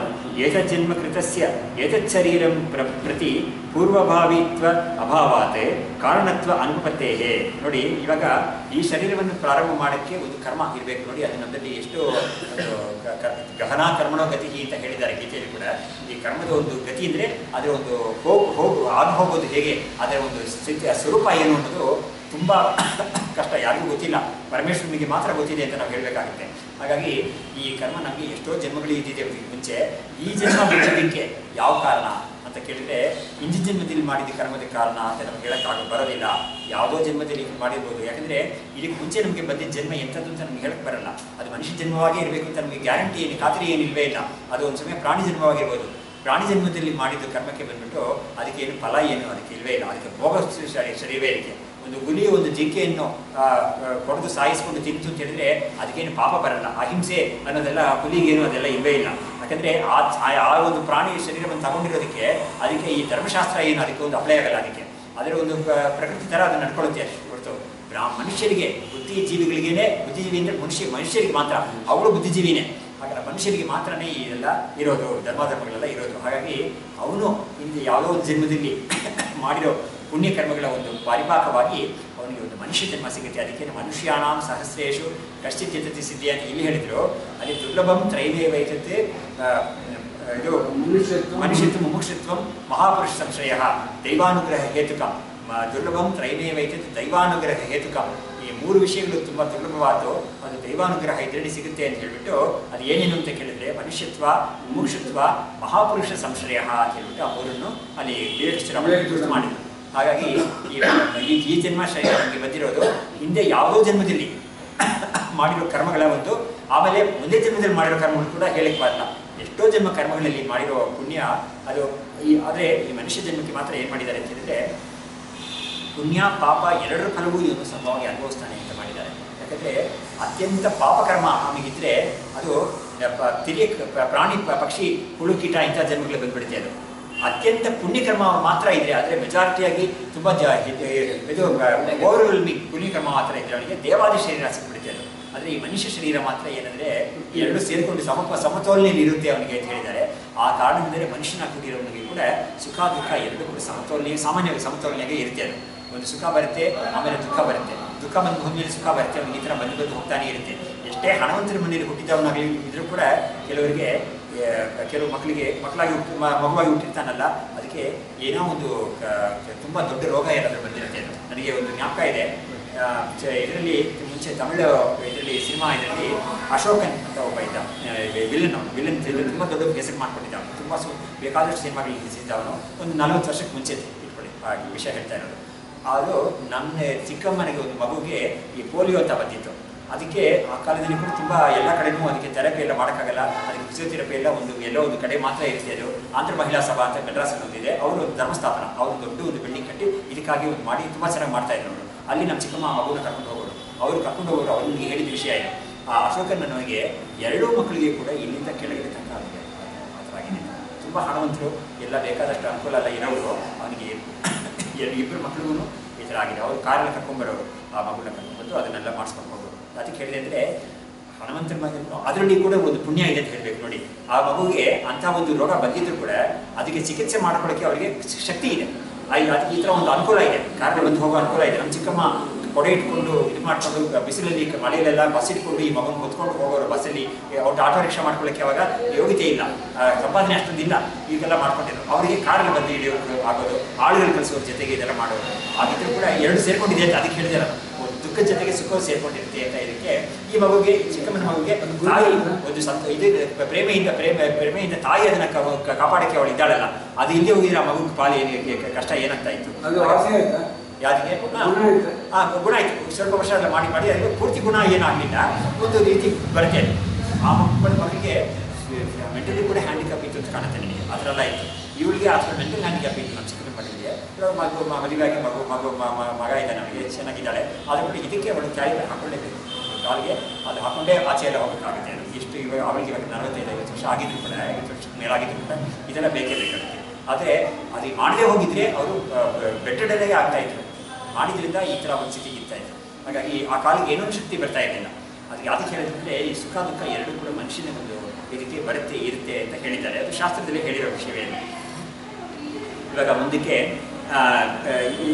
ಹೀಗಾಗಿ ಈ ಜನ್ಮದಲ್ಲಿ ಈ ಶರೀರವನ್ನು ಆರಂಭ ಮಾಡುತ್ತಲ್ಲ ಕರ್ಮ, ಆ ಕರ್ಮ ಅನ್ನೋದು ಈ ಜನ್ಮದಲ್ಲೇ ಮಾಡಿದ್ದ ಅಥವಾ ಹಿಂದಿನ ಜನ್ಮದಲ್ಲಿ ಮಾಡಿದ್ದ ಅಂತ ಹೇಳಿದ್ರೆ ಯುಕ್ತಿಪಡಿಸುವಾಗ ಹಿಂದಿನ ಜನ್ಮದಲ್ಲೇ ಮಾಡಿದ್ದು ಅಂತ ನಾವು ಹೇಳಬೇಕಾಗುತ್ತೆ. ಯಾಕಂದರೆ ಈ ಜನ್ಮವನ್ನು ಕೊಡೋಕ್ಕೆ ಕರ್ಮ ಇವಾಗಲೇ ಮಾಡಿದ್ದಾನೆ ಅಂತ ಹೇಳೋದು ಎರಡು ಕೂಡ ಯಾಕಂದರೆ ಕರ್ಮ ಮಾಡೋಕ್ಕೆ ಶರೀರ ಬೇಕು. ಇದು ಒಂದು ಕೊನಂಡ್ರಮ್ ನಮ್ಮ ವೇದಾಂತದ ಶಾಸ್ತ್ರದಲ್ಲಿ ನೋಡಿ. ಕರ್ಮ ಅನ್ನೋದು ಶರೀರ ಅನ್ನೋದು ಕರ್ಮದ ಫಲ. ಆದರೆ ಕರ್ಮ ಮಾಡೋಕ್ಕೂ ಶರೀರ ಬೇಕು. ಆದ್ದರಿಂದ ಯಾವುದೇ ಒಂದು ಸಮಯದಲ್ಲಿ ನಾವು ಒಂದು ಕರ್ಮ ಮಾಡಬೇಕು ಅಂದರೆ ನಮಗೆ ಶರೀರ ಬೇಕು. ಆದರೆ ಆ ಶರೀರ ಕೂಡ ಹಿಂದೆ ಒಂದು ಜನ್ಮದಲ್ಲಿ ಮಾಡಿರೋ ಕರ್ಮದ ಫಲವಾಗಿರುತ್ತೆ. ಆದರೆ ಹಿಂದಿನ ಜನ್ಮದಲ್ಲಿ ನಾವು ಕರ್ಮ ಮಾಡಬೇಕು ಅಂದರೆ ಆ ಕರ್ಮದಲ್ಲೂ ಶರೀರ ಇರಬೇಕಲ್ವಾ. ಹಾಗಾಗಿ ಶರೀರ ಇಲ್ಲದೆ ಕರ್ಮ ಇಲ್ಲ, ಕರ್ಮ ಇಲ್ಲದೆ ಶರೀರ ಇಲ್ಲ ಅಂತ ಹೇಳ್ಬಿಟ್ಟು ನಮಗೆ ಆ ಥರ ಒಂದು ಇದಿದೆ ಸೇರಿದೆ. ಯಾವುದು ಮೊದಲು ಅಂತ ಹೇಳಕ್ಕೆ ಬರೋದೇ ಇಲ್ಲ. ಇದು ಅನಾದಿ ಅಂತ ನಾವು ಹೇಳಬೇಕಾಗಿದೆ. ಹಾಗಾಗಿ ಕರ್ಮ ಮುಂಚೆನೋ ಶರೀರ ಮುಂಚೆನೋ ಅಂತ ಹೇಳೋದು ಕೋಳಿ ಮುಂಚೆನೋ, ಕೋಳಿ ಮರಿ ಮುಂಚೆನೋ, ಮೊಟ್ಟೆ ಮುಂಚೆನೋ, ಕೋಳಿ ಮೊಟ್ಟೆ ಮುಂಚೆನೋ ಅಂತ ಹೇಳೋ ಥರ ಆಗೋಗ್ಬಿಡ್ತೀವಿ ಅದು. ಹಾಗಾಗಿ ಇಲ್ಲಿ ಕೂಡ ಏನು ಮಾಡಿದ್ದಾರೆ, ಇದು ಅನಾದಿ ಅಂತ ಒಪ್ಪಿರೋದ್ರಿಂದ ಇದಕ್ಕೆ ಕರ್ಮ ಮೊದಲ ಶರೀರ ಮೊದಲ ಅಂತ ಪ್ರಶ್ನೆ ಇದಕ್ಕೆ ಬರೋದಿಲ್ಲ. ಆದರೂ ಕೂಡ ಕರ್ಮಕ್ಕೆ ಶರೀರ ಬೇಕು. ಶರೀರ ಮಾಡೋಕ್ಕೆ ಶರೀರ ಬೇಕಾದರೆ ಕರ್ಮ ಬೇಕು ಅಂತ ನಾವು ಕೊಡಬೇಕು. ಇದೇ ಜನ್ಮದಲ್ಲೇ ಒಂದೊಂದು ಸರ್ತಿ ಫಲನೋ ಅಥವಾ ಇದು ಆಗ್ಬೋದು. ಅಂದರೆ ಪೂರ್ತಿ ಪೂರ್ಣ ಫಲವು ಅನ್ಸೋಕೆ ಆಗ್ಬೋದು. ಆದರೆ ಒಂದಿದೆ, ಅದು ಕೂಡ ಹೇಳಕ್ಕಾಗಲ್ಲ. ಅದನ್ನ ಪೂರ್ತಿ ನಮಗೆ ಸಂಚಿತ ಕರ್ಮ ಅಂತ ಒಂದಿದೆಯಲ್ಲ, ಅದು ಎಷ್ಟು ಸಂಚಿತ ಅಂತ ನಮ್ಗೇನು ಹೇಳಕ್ ಬರಲ್ಲ. ಅದನ್ನ ನಾವು ಪೂರ್ತಿ ಒಂದೇ ಜನ್ಮದಲ್ಲಿ ಅನುಭವಿಸಿ ತೀರಿಸಬೇಕು ಅಂತ ತೀರಿಸ್ಕೊಳಕ್ಕಾಗುತ್ತೆ ಅಂತ ಹೇಳಕ್ ಬರೋದಿಲ್ಲ. ಅದಕ್ಕೆ ಏನು ಹೇಳಿದ್ದಾರೆ ಅಂದರೆ ಬೇರೆ ದಾರಿನೇ ಇಲ್ಲ. ಆತ್ಮಜ್ಞಾನವನ್ನು ಪಡ್ಕೊಂಡ್ರೆ ಬಿಟ್ಟರೆ ಆ ಎಲ್ಲವನ್ನು ನಾವು ಪೂರ್ತಿ ಕರ್ಮವನ್ನು ಕಳ್ಕೊಳ್ಳೋಕ್ಕೆ ನಮಗೆ ಬೇರೆ ದಾರಿನೇ ಇಲ್ಲ ಅಂತ ಹೇಳಿದ್ದಾರೆ. ಯಾಕೆಂದರೆ ಈ ವಿಷಯವನ್ನು ಮೀಮಾಂಸಾ ಇವರು ಒಂದು ರೀತಿಯಲ್ಲಿ ಹೇಳ್ತಾರೆ. ಶಂಕರಾಚಾರ್ಯರು ಅದನ್ನು ಅನುವಾದ ಮಾಡಿ ಹೇಳಿದ್ದಾರೆ. ಅವ್ರೇನು ಹೇಳ್ತಾರೆ ಅಂತ ಹೇಳಿದ್ರೆ, ಆತ್ಮಜ್ಞಾನ ಅಲ್ಲದೆ ಯಾತಕ್ಕೆ ಪಡ್ಕೋಬೇಕು ನೋಡಪ್ಪ, ಕರ್ಮ ಅಂತ ಒಂದು ಶರೀರ ಅಂತ ಬರಬೇಕು ಅಂತ ಹೇಳಿದ್ರೆ ಅದಕ್ಕೊಂದು ಕರ್ಮ ಇರಬೇಕು. ಆ ಕರ್ಮ ಎಂಥದ್ದಾಗಿರಬೇಕು, ಪುಣ್ಯಕರ್ಮವು ಪಾಪಕರ್ಮವು ಎರಡೂ ಇರಬೇಕು. ಯಾಕಂದರೆ ಮನುಷ್ಯ ಜನ್ಮ ಆಗ್ತಾನೆ ಬರುತ್ತೆ ಅಂತ ಹೇಳಿದ್ದಾರೆ. ಹಾಗಾಗಿ ನೀನು ಪುಣ್ಯವನ್ನು ಮಾಡಕ್ಕೆ ಹೋಗಬೇಡ, ಪಾಪವನ್ನು ಮಾಡಕ್ಕೆ ಹೋಗಬೇಡ. ಆವಾಗ ನಿಮ್ಗೆ ಏನಾಗುತ್ತೆ, ಇವಾಗ ಒಂದು ಶರೀರ ಸಿಕ್ಬಿಟ್ಟಿದೆ ನಿನಗೆ. ಈ ಸಿಕ್ಬಿಟ್ಟಿರೋ ಶರೀರದಲ್ಲಿ ನೀನೇನು ಮಾಡ್ಬೋದು, ಪುಣ್ಯಕರ್ಮ ಮಾಡದೇ ಇರ್ಬೋದು, ಪಾಪಕರ್ಮನೂ ಮಾಡದೇ ಇರ್ಬೋದು. ಅವಾಗ ಏನಾಗುತ್ತೆ, ಹಿಂದಿನ ಜನ್ಮದಲ್ಲಿ ಬಂದಿದ್ದ ಕರ್ಮ ಅಲ್ಲ, ಇವಾಗ ಫಲವನ್ನೆಲ್ಲ ನೀನು ಅನುಭವಿಸಿ ತೀರಿಸ್ಬಿಡ್ತೀಯಾ. ಈ ಶರೀರ ಬಿದ್ದ ಮೇಲೆ ನಿನಗೆ ಮುಂದಕ್ಕೆ ಶರೀರವನ್ನು ಕೊಡುವಂಥ ಕರ್ಮ ಯಾವುದು ನೀನು ಮಾಡದೇ ಇರೋದ್ರಿಂದ ಎಲ್ಲವೂ ನಿನಗೆ ಯಾವುದೂ ಇಲ್ಲ, ನಿನಗೆ ಮೋಕ್ಷ ಅದೇನೆ ಅಂತ ಅವ್ರು ಹೇಳೋಕ್ಕೆ ಒಂದು ಬರ್ತಾರೆ. ಅದಕ್ಕೆ ಇವರು ತೋರಿಸ್ತಾರೆ. ಇದು ಆ ಥರ ಹೇಳೋಕ್ಕಾಗೋದೇ ಇಲ್ಲ. ಯಾಕೆಂದರೆ ಈ ಹಿಂದೆ ಎಷ್ಟು ಜನ್ಮಗಳಿದ್ದಿದೆ, ಎಷ್ಟು ಕರ್ಮ ನಮಗೆ ಉಳಿದಿದೆ ಅನ್ನೋದು ನಮಗೆ ಲೆಕ್ಕ ಇಲ್ಲ. ನಮ್ಗೆ ಯಾರು ಲೆಕ್ಕ ಮಾಡೋಕ್ಕಾಗೋದೇ ಇಲ್ಲ. ಅದೆಲ್ಲವೂ ಒಂದೇ ಈ ಮಾತ್ರದಲ್ಲಿ ಜನ್ಮದಲ್ಲಿನೇ ಅದಷ್ಟನ್ನು ಕೂಡ ಪೂರ್ತಿ ನೀನು ಅನುಭವಿಸಿ ತೀರಿಸ್ಬಿಡ್ತೀಯ ಅಂತ ಹೇಳೋಕ್ಕೆ ಆಗೋದೇ ಇಲ್ಲ. ಅದು ಯಾರಿಗೂ ಸಾಧ್ಯವೇ ಇಲ್ಲ, ಅದನ್ನು ಹೇಳಕ್ಕೆ ಸಾಧ್ಯವಿಲ್ಲ ಅಂತ ಹೇಳ್ಬಿಟ್ಟು ಇನ್ನೊಂದು ಕಾರಣ ಕೊಡ್ತಾರೆ. ಅವ್ನು ಹೇಳಿದ್ನಲ್ಲ, ಪುಣ್ಯವೂ ಮಾಡದೇ ಇರು, ಪಾಪವನ್ನು ಮಾಡದೇ ಇರು ಅಂತ ಹೇಳಿದ್ನಲ್ಲ, ಅದಕ್ಕೆ ಪಾಪವನ್ನು ಕೂಡ ಯಾರು ಪೂರ್ತಿ ಮಾಡದೇ ಇರೋಕ್ಕೆ ಆಗೋದಿಲ್ಲ ಅಂತ ಹೇಳಕ್ಕೆ ಅವರು ಒಂದು ವಾಕ್ಯ ಹೇಳ್ತಾರೆ. ತುಂಬ ಫೇಮಸ್ ವಾಕ್ಯ ಅದು. ಸುನಿಪುಣಾನಾಮಪಿ ಸೂಕ್ಷ್ಮಾಪರಾಧ ದರ್ಶನ ಅಂತ ಒಂದು ವಾಕ್ಯ ಹೇಳ್ತಾರೆ. ಹಾಗಾಗಿ ಏನು ಅಂತ ಹೇಳಿದರೆ, ಎಷ್ಟೋ ಕೇರ್ಫುಲ್ ಆಗಿರೋನಿಗೆ ಕೂಡ ಸೂಕ್ಷ್ಮವಾದ ಅಪರಾಧ ಅನ್ನೋದನ್ನು ಆಗೋಗ್ಬಿಡುತ್ತೆ. ಅದು ಏನೂ ಇಲ್ಲ, ಒಂದು ನಡೀತಾ ಇರುವಾಗ ಒಂದು ಹಾವು, ಒಂದು ಇರುವೇನೋ ಒಂದು ಇದನ್ನು ತುಳ್ಕೊಂಡು ಹೋಗ್ತಾನೆ ಅಲ್ವಾ. ಹಾಗಾಗಿ ಅದು ಹಾಗೇ ಹೋಗ್ಬಿಡುತ್ತೆ. ಏನೋ ಒಂದು ಇದು ಬಂದಾಗ, ಏನೋ ಒಂದು ಕಷ್ಟ ಇದ್ದಾಗ ಇವನು ಅದನ್ನು ಕೆರ್ಕೊಳಕ್ಕೆ ಹೋಗ್ತಾನೆ. ಅಲ್ಲೇ ಒಂದು ಸಣ್ಣ ಒಂದು ಕೀಟ ಇರ್ಬೋದು, ಅದು ಸತ್ತೋಗ್ಬಿಡುತ್ತೆ. ಅವಾಗ ಕೆರ್ಕೊಳ್ಳೋದ್ರಲ್ಲಿ ಸತ್ತೋಗ್ಬಿಡುತ್ತೆ. ಈ ಥರ ಎಲ್ಲ ಆಗುತ್ತೆ. ಅದು ಪಾಪ, ಅದು ಆಗಿದೆ. ಹಾಗಾಗಿ ಆಮೇಲೆ ಇನ್ನೊಂದು ಅದು ಪಾಪನೇ, ಖಂಡಿತ ನಮ್ಮ ಲೆಕ್ಕ ಇದ್ರ ಪ್ರಕಾರ ಪಾಪನೇ, ಶಾಸ್ತ್ರದ ಪ್ರಕಾರ ಪಾಪನೇ. ಆಮೇಲೆ ಇದು ಸುಳ್ಳು ಹೇಳು ಅಂಥದ್ದೆಲ್ಲ ಪಾಪ ಅಂತ ಮಾಡಿದಾರಲ್ಲ, ಅದೆಲ್ಲ ಹೇಳಿದ್ರೆ ಯಾರಕ್ಕೆ ಇದಕ್ಕೆ ಸಾಧ್ಯವಾಗುತ್ತೆ, ಅಂಥದ್ದೆಲ್ಲ ಆಗುತ್ತೆ. ಹೀಗೆಲ್ಲ ಆಮೇಲೆ ಮಾನಸಿಕ ಪಾಪ ಅನ್ನೋದು ವಾಸನೆ ಪ್ರಕಾರ ಒಬ್ಬರಿಗೆ ಮಾನಸಿಕವಾಗಿ ಒಂದು ಪಾಪ ಬಂದುಬಿಟ್ರೆ ಮಾಡಿದ್ರೆ ಅದಕ್ಕೂ ಕೂಡ ಫಲ ಇದ್ದಂತೆಲ್ಲ ಹೇಳಿದಾರಲ್ಲ. ಹಾಗಾಗಿ ಯಾರಿಗೂ ಪಾಪವನ್ನು ಪೂರ್ತಿ ಆಚರಣೆ ಮಾಡದೇ ಇರೋಕ್ಕೆ ಆಗೋದಿಲ್ಲ, ಎಂಥವನಿಗೂ ಆಗೋದಿಲ್ಲ ಅನ್ನೋದನ್ನು ಅವರು ಒಂದು ಕಲಾಖಂಡಿತವಾಗಿ ಹೇಳಿದ್ದಾರೆ. ಅದು ಖಂಡಿತ ಸರಿ, ಸಹಿಸಲೇಬೇಕು ಅಂತೆಲ್ಲ ಜಾಸ್ತಿ ಅದೇ. ಆಮೇಲೆ ಯುದ್ಧದಲ್ಲಿ ಸಾಯಿಸಿದ್ರೆ ಅವನಿಗೆ ಸಾಯಿಸಿದವನಿಗೆ ಇದಿಲ್ಲ. ಯಾಕಂದ್ರೆ ಅವನ ರಾಜನ ಆಜ್ಞೆಯಿಂದ ಮಾಡ್ತಾ ಇದ್ದಾನೆ ಅವನು ಆಗುತ್ತೆ. ಆಮೇಲೆ ವೀರಸ್ವರ್ಗ ಹೊಂದುತ್ತಾರೆ ಅಂತೆಲ್ಲ ಇದೆ ಅದರಲ್ಲಿ. ಆದರೂ ಕೂಡ ಪ್ರಾಣಿ ಹಿಂಸೆ ಅಂತ ನಾವು ಬೇರೆ ಸಮಯದಲ್ಲೆಲ್ಲ ಮಾಡಿದ್ವಿ. ಅದಕ್ಕೇ ನೋಡಿ, ನಮ್ಮದ್ರಲ್ಲೆಲ್ಲ ನಮ್ಮ ಒಂದು ಪಂಚ ಯಜ್ಞ ಅಂತ ನಾವು ಒಂದು ಮಾಡ್ತೀವಲ್ಲ, ಮನುಷ್ಯರು ಇವರು ಪ್ರತಿಯೊಬ್ಬರು ದಿನ ಅದನ್ನು ಮಾಡಬೇಕಾದ್ರು ಇದು ಭೂತಯಜ್ಞ, ಪಿತೃಯಜ್ಞ, ದೇವಯಜ್ಞ ಅಂತೆಲ್ಲ ಮಾಡ್ತೀವಲ್ಲ, ಅಂಥದ್ದೆಲ್ಲ ಮಾಡೋದು ಯಾತಕ್ಕೆ ಅಂತ ಹೇಳಿದ್ರೆ, ನಾವು ದಿನ ಬೆಳಗಾದ್ರೆ ಮಾಡ್ತಾ ಇರೋ ಕೆಲಸಗಳಲ್ಲಿ ಎಷ್ಟೋ ಪಾಪಗಳೆಲ್ಲ ಆಗಿರುತ್ತೆ, ಅದು ಆ ಪಾಪಗಳಿಗೆ ಒಂದು ಪರಿಹಾರ ಅನ್ನೋದಕ್ಕೆ ಸಿಗುತ್ತೆ ಅಂತ ಮಾಡಿದ್ದಾರೆ. ಆ ಪಾಪಗಳೆಲ್ಲ ಎಲ್ಲಾಗುತ್ತೆ ಅಂತ ಹೇಳಿಕ್ಕೆ ಅದರಲ್ಲಿ ಶ್ಲೋಕದಲ್ಲಿ ಕೊಟ್ಟಿದ್ದಾರೆ. ಏನು ಅಂತ ಹೇಳಿದ್ರೆ, ಒಂದು ಸೌದೆ ಹೊಡಿತಾನೆ, ಅಡುಗೆ ಮಾಡಬೇಕಾದ್ರೆ ಸೌದೆ ಬೇಕೇ ಬೇಕು. ಸೌದೆ ಹೊಡಿಯುವಾಗ ಅದರಲ್ಲಿ ಎಷ್ಟೋ ಹುಳುಗಳೆಲ್ಲ ಇರುತ್ತೆ, ಅದು ನಾವೇ ಕೂಡ ನೋಡಿದ್ದೀವಿ. ನಾವೇ ಸೌದೆ ಇಂಥದ್ದು ಕಟ್ಟಿಗೆಗಳೆಲ್ಲ ಹಿಂದೆ ನಾವು ಇದು ಒಲೆ ಉರಿ ಹಾಕ್ತಾ ಇದ್ವಲ್ಲ, ಅವಾಗ ಒಲೆ ಉರಿ ಹಾಕುವಾಗ ಪಾಪ ಎಷ್ಟೋ ಹುಳುಗಳೆಲ್ಲ ಚಟ ಅಂತ ಸಾಯ್ತಾ ಹೋಗೋದು ಅಥವಾ ಆಚೆ ಬಂದು ಓಡ್ ಬರೋದು, ಅದನ್ನು ನಾವು ನೋಡಿದ್ದೀವಿ ಬೇಕಾದಷ್ಟು. ಹಾಗಾಗಿ ಯಾಕಂದ್ರೆ ಹುಳು ಕಟ್ಕೊಂಡಿರುತ್ತೆ ಸೌದೆಯಲ್ಲಿ, ಗೆದ್ದಲೆಲ್ಲ ಇರುತ್ತೆ, ಅದೆಲ್ಲ ಕಾವಿಗೆ ಪಾಪ ಏನು ಮಾಡ್ತೀವಿ ಎಲ್ಲ ಆಚೆ ಬಂದ್ಬಿಡುತ್ತೆ. ನಮಗೆ ಒಲೆ ಉರಿ ಆಗ್ತಾ ಇರೋಕ್ಕೆ ಆಗೋದೇ ಇಲ್ಲ, ಇಲ್ಲೇ ಮಾಡ್ಕೊಳಕ್ಕೆ ಆಗೋದೇ ಇಲ್ಲ. ಹೀಗಾಗಿ ಅವ್ರು ಅದನ್ನ ಪಟ್ಟಿ ಮಾಡಿದ್ದಾರೆ. ಏನೇನು ಬರುತ್ತೆ ಆಮೇಲೆ ನೀರು ತಗೊಂಡ್ಬಂದಿರ್ತಾರೆ, ಆಗ್ಬಿಡುತ್ತೆ. ನಾವೇನು ಬೇಕು ಅಂತ ಮಾಡಲ್ಲ, ಅದು ಹಾಗೆ ಬಿಡುತ್ತೆ ಅದು. ಯಾಕಂದ್ರೆ ಅದು ಆಗದೆ ಕೆಲಸ ಆಗೋದೇ ಇಲ್ಲ. ಇವಾಗ ನೀರು ತಗೊಂಡ್ಬಂದು ಹೊತ್ಕೊಂಡ್ಬಂದು ನೀರು ನಮಗೆ ಇಡ್ತಾರೆ, ಕೊಡ ಇಡ್ತಾರೆ. ಇಟ್ಟಾಗ ಕೆಳಗಡೆ ಏನೇನೋ ಹುಳುಗಳೆಲ್ಲ ಇರ್ತಲ್ಲ ಅದನ್ನು ಸಾಯುತ್ತೆ ಅಂತ ಅವರು ಉದಕುಂಬಿ ಚುಳ್ಳಿ ಇಂಥದನ್ನ ಅವರು ಶ್ಲೋಕ ಹೇಳಿದ್ದಾರೆ ಅವರೆಲ್ಲ. ತರಕಾರಿ ಹೆಚ್ಚಬೇಕಾದ್ರೂ ಕೂಡ ಆಗುತ್ತೆ ಅದು. ಕೆಲಸತಿ ಬದನೆಕಾಯಿ ಹಚ್ಚಬಾರ ಅಂತಂದ್ರು ಆ ಹುಳು ಎರಡು ತುಂದಾಗಿ ಎಲ್ಲದನ್ನು ಕೂಡ ಇದ್ದೇ ಇರುತ್ತೆ. ಇದೆಲ್ಲ ಇದಿರುತ್ತೆ. ಅವರೆಕಾಯಿ ಎಲ್ಲಾದ್ರೂ ಸತ್ತೋಗಲ್ಲ ನಾವು ಇದು ಮಾಡುವಾಗ, ಆದರೆ ಬದನೆಕಾಯಿನ ನಾವು ಹಚ್ಚೋವಾಗ ಅದು ಎರಡು ತುಂಡಿ ಆಗ್ಬಿಟ್ಟಿದೆ ಕೆಲಸತಿ ಅಲ್ವಾ, ಆಗ ಎಲ್ಲ ಆಗುತ್ತೆ ಅದು, ನಮಗೆ ಇದು ಮಾಡೋಕ್ಕಾಗಲ್ಲ. ಸೊ ಹೀಗೆ ಇಂಥದ್ದೆಲ್ಲ ಆಗುತ್ತಲ್ಲ, ಈ ಪಾಪಗಳು ಅನಿವಾರ್ಯವಾದದ್ದು, ಅದಕ್ಕೆ ಒಂದು ಪರಿಹಾರ ಆಗುತ್ತೆ. ಪಂಚಕರ್ಮ ಮಾಡಿದರೆ, ಪಂಚ ಯಜ್ಞ ಮಾಡಿದರೆ ಅಂತ ಹೇಳ್ಬಿಟ್ಟು ಅದೆಲ್ಲ ಹೇಳಿದ್ದಾರೆ ಅವರು, ಬೇಕಾದಷ್ಟು ಮಾಡಿದ್ದಾರೆ ಅವರು. ಇಲ್ಲೂ ಕೂಡ ಇಲ್ಲಿ ಇವರು ಹಾಗಾಗಿ ನಮಗೆ ಈ ಜನ್ಮದಲ್ಲೇ ನಾವು ಈ ಜನ್ಮವನ್ನು ಕೊಡೋಕ್ಕೆ ಕರ್ಮ ಇವಾಗಲೇ ನಾವು ಮಾಡಿದ್ವಿ ಅದಕ್ಕೆ ಬರೋದಿಲ್ಲ. ಅದು ಹಿಂದಿನ ಜನ್ಮದಲ್ಲಿ ನಾವು ಮಾಡಬೇಕು ಅಂತ ಒಪ್ಕೊಂಡ್ರೇನೆ ನಮಗೆ ಈ ಜನ್ಮದಲ್ಲಿ ಈ ಶರೀರ ನಮಗೆ ಸಿಕ್ಕಿದೆ ಅಂತ ಒಪ್ಕೋಬೇಕಾಗುತ್ತೆ ನಾವು ಅಂತ ಯುಕ್ತಿಪರಿಸವಾಗಿ ಅದನ್ನು ಹೇಳಿದ್ರು. ಮುಂದಕ್ಕೆ ಪೂರ್ವಜನ್ಮನಿ ಕರ್ಮಕಾರಣಕಾಲೇ ವಯಂ ವಿದ್ಯಮಾನಾಃ ವ ಇತಿ ವಿಚಾರ್ಯಮಾಣೆ ವಿದ್ಯಮಾನಾಃ ಏವ ಇತಿ ಯತಃ ಅವಿದ್ಯಮಾನೈಃ ಕರ್ಮ ಕರ್ತುಂ ಅಶಕ್ಯತ್ವಾತ್. ಸರಿ, ಹಿಂದಿನ ಜನ್ಮದಲ್ಲಿ ಕರ್ಮವನ್ನು ಮಾಡೋ ಸಮಯದಲ್ಲಿ ನಾವು ಇದ್ದಿದ್ದೀವಾ ಇಲ್ವಾ ಅಂತ ನಾವು ಪ್ರಶ್ನೆ ಮಾಡ್ಕೊಂಡ್ರೆ ಖಂಡಿತ ಇದ್ದಿದ್ದೀವಿ ಅಂತ ಒಪ್ಕೋಬೇಕಾಗಿತ್ತು. ಯಾಕಂದರೆ ನಾನೇ ಇಲ್ಲಿ ಹೋದ್ರೆ ನನ್ನ ಕರ್ಮ ಹೇಗೆ ಮಾಡೋಕ್ಕಾಗ್ತಾ ಇತ್ತು. ಹಾಗಾಗಿ ನಾನು ಇದ್ದಿದ್ದೀನಿ. ಈ ಯಾವುದೇ ಜನ್ಮ ಇರ್ಬೋದು, ಯಾವುದೇ ಶರೀರ ಇರ್ಬೋದು, ಗಂಡಸರಾಗಿರ್ಬೋದು, ಹೆಂಗಸರಾಗಿರ್ಬೋದು, ಯಾವುದೋ ಜಾತಿ ಆಗಿರ್ಬೋದು, ಏನೇ ಆಗಿರ್ಬೋದು, ಆದರೆ ನಾನು ಇದ್ದಿದ್ದೀನಿ ಖಂಡಿತ ಮುಂಚೆ. ಯಾಕೆಂದರೆ ನಾನು ಇದ್ದೇ ಕರ್ಮವನ್ನು ಮಾಡೇ ನಾನು ಈ ಶರೀರ ನನಗೆ ಸಿಕ್ಕಿದೆ. ನಾನು ಹೇಳ್ತಾ ಇರೋದೆಲ್ಲ ನಾವು ಜಸ್ಟ್ ಇದಕ್ಕೆ ಪ್ರೀವಿಯಸ್ ಜನ್ಮ ಅಂತ ನಾವು ತಗೋಬಾರ್ದು. ನಾನು ಅದಕ್ಕೆ ಹೇಳಿದೆ, ಜಸ್ಟ್ ಪ್ರೀವಿಯಸ್ ಜನ್ಮ ಅಂತ ತಗೊಳ್ಳೋಕೆ ನಮಗೆ ಏನೂ ಹೇಳಕ್ಕೆ ಬರಲ್ಲ. ಯಾಕಂದರೆ ಇದು ಹಿಂದಿನ ಜನ್ಮ ಯಾವುದಾಗಿತ್ತು ಹೇಳೋಕ್ಕಾಗಲ್ಲ. ಅದರಿಂದ ಯಾವುದೋ ಒಂದು ಹಿಂದಿನ ಜನ್ಮದಲ್ಲಿ ನಾವು ಇದ್ದಿದ್ದೀವಿ, ಖಂಡಿತ ಮನುಷ್ಯರಾಗಿದ್ದೀವಿ ಅಂತ ಒಪ್ಕೋಬೇಕು ನಾವು. ಅದಕ್ಕೆ ಹೇಳಿದೆ ನಾನು. ಆಮೇಲೆ ತದಾನೀಂ ಅಸ್ಮಾಕಂ ಶರೀರಂ ಅಸ್ತಿ ವಾ ನವ ಇತಿ ಚೇತ್ ಅಸ್ತಿಯೇವ ಶರೀರಾಭಾವೇ ಕರ್ಮಕರಣ ಅಸಂಭವಾತ್. ಆ ಸಮಯದಲ್ಲಿ ನನಗೆ ಶರೀರ ಇತ್ತಾ ಇಲ್ವಾ ಅಂತ ಕೇಳಿದ್ರೆ ಶರೀರ ಇತ್ತು ಅಂತಲೇ ಒಪ್ಪಬೇಕಾಗುತ್ತೆ. ಶರೀರವನ್ನು ಇಟ್ಕೊಂಡೇ ತಾನೇ ಕರ್ಮ ನಾವು ಮಾಡಿರ್ಬೇಕಾವಾಗ, ಶರೀರ ಇಲ್ಲದೆ ನಾವು ಕರ್ಮ ಮಾಡೋಕ್ಕಾಗ್ತಾ ಇರಲಿಲ್ಲ. ಹಾಗಾಗಿ ಶರೀರ ಇಟ್ಕೊಂಡೇ ಇತ್ತು ಅಂತ ನಾವು ಹೇಳಬೇಕಾಗುತ್ತೆ. ತತ್ ಶರೀರಮಪಿ ತತ್ಪೂರ್ವಜನ್ಮ ಕರ್ಮ ಜನಿತಂ ಸ್ಯಾತ್. ಹಾಗಾಗಿ ಆ ಶರೀರವೂ ಕೂಡ ಅದಕ್ಕೆ ಮುಂಚೆನೇ ಯಾವುದೋ ಒಂದು ಜನ್ಮದ ಒಂದು ಕರ್ಮದ ಒಂದು ಫಲವಾಗಿ ಅದಿರಬೇಕಾಗುತ್ತೆ. ಅದನ್ನು ಕೂಡ ಇದರ ಯುಕ್ತಿ ಚೈನ್ ಆಗುತ್ತೆ ಅಂತ ಹೇಳಿದ್ರು ಕೂಡ ನಮಗೆ ಅಲ್ಲಿಗೆ ಹೋಗ್ತೀವಿ, ಹೋದಾಗ ಏನು ಮಾಡಬೇಕು ಅನ್ನೋದನ್ನು ಗೊತ್ತಾಗಲ್ಲ. ಕರೆಕ್ಟ್ ನೀವು ಹೇಳಿ ಕರೆಕ್ಟ್. ಇವಾಗ ನೋಡಿ, ಇದು ಹೇಗೆ ನಮಗೆ ಈ ಜನ್ಮದಲ್ಲಿ ನಾವು ಮುಂಚೆಗೆ ಯಾವ್ದಾಗಿದ್ವಿ ಏನಾಗಿದ್ವಿ ಅಂತ ಏನು ತಿಳಿಯೋದಕ್ಕೆ ಇಲ್ಲವೋ ನಮಗೆ, ಅದೇ ಥರನೇ ನಾವು ಇನ್ನೊಂದು ಜನ್ಮ ಪಡ್ಕೊಂಡಾಗಲೂ ಕೂಡ ಹಾಗೇ ಇರುತ್ತೆ ನಮಗೆ. ಈ ಯಾವಾಗಲೂ ಕೂಡ ನಾವು ಇದೇ ಥರ ಅಜ್ಞಾನದ ಜೊತೆಗೆ ಇರ್ತೀವಿ. ಆದರೆ ಯಾರೋ ಕೆಲವರಿಗೆ ಮಾತ್ರ ಜಾತಿ ಸ್ಮರ ಅಂತ ಒಬ್ಬರು ಹೇಳ್ತಾರೆ, ಕೆಲವರು ಯೋಗಶಾಸ್ತ್ರದಲ್ಲಿ ಒಪ್ಪಿದ್ದಾರೆ ಅದನ್ನು. ಅವರಿಗೆ ಮಾತ್ರ ಏನೋ ಅವರ ಒಂದು ಪುರುಜನ್ಮದ ಒಂದು ಸುಕೃತದಿಂದಲೋ ಏನೋ ಕಾರಣದಿಂದ ಅವ್ರಿಗೆ ಮಾತ್ರ ಹಿಂದಿನ ಜನ್ಮ ಏನಿತ್ತು, ಇದಕ್ಕೆ ಹಿಂದಿನ ಜನ್ಮ, ಅದಕ್ಕಿಂತ ಜನ್ಮ, ಯಾವುದೋ ಒಂದು ಜನ್ಮದ ಅದೆಲ್ಲ ಕೂಡ ಸ್ಮರಣೆ ಇರ್ತಂತೆ, ಕೆಲವರಿಗೆ ಇರ್ತಂತೆ ಅದು.